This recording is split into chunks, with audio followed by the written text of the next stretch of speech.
So I've taken the intake and the fuel rail out, and basically the breather is this black thing over here. It goes over there and over there. It's definitely original. I've basically tried to see if any of the bolts were loose, but they are tight, and I can't really get access to that side. That coolant pipe has to come out. The liquid you see is fuel from the fuel rail, because I had to disconnect both fuel rails to get this one out. But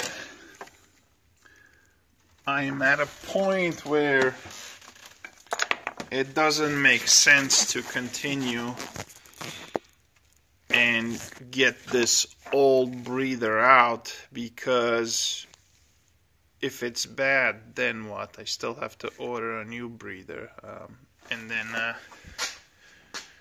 I still have to put the car back together and drive it out, because that one's not moving anyway. The transmission is out there, so I can't block this bay in the garage. So I've bypassed the oil cooler right there. I pressure tested the system. The level still continues to go down. It ends up in the crankcase at an alarming rate. I pulled the drain plug out. Instead of oil coming out, there's coolant coming out. So it's definitely getting inside the engine. Step 1, bypass oil cooler, done. That's not it. Step 2, replace this breather. So this breather, if you can see these branches, one goes over there, one goes over there, one goes over there. Those hook up to the coolant galleries inside the engine block. And again, the reason they do that so it doesn't freeze. So if I'm gonna remove this thing, I suggest that we just replace it, because it's a lot of labor to take it out and then put it back in, and then if we do want to replace it, take it out again. So it just doesn't make sense.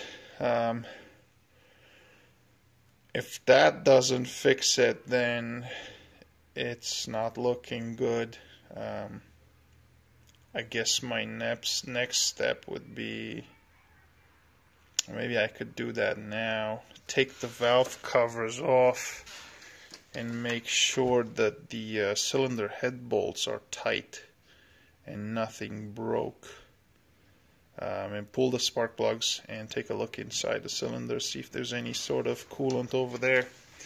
But this is where we are right now. I'm not going to move any further than this.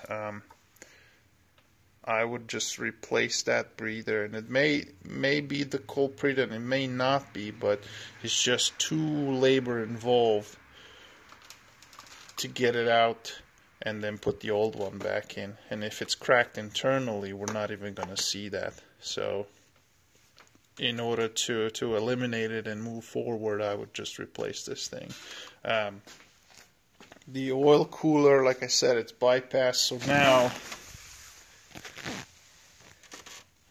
it has no coolant going through it, so it's just a plate there, so that wouldn't fill the crankcase with coolant. We can eliminate that, but there's no easy way to eliminate this thing, so that's where we are right now.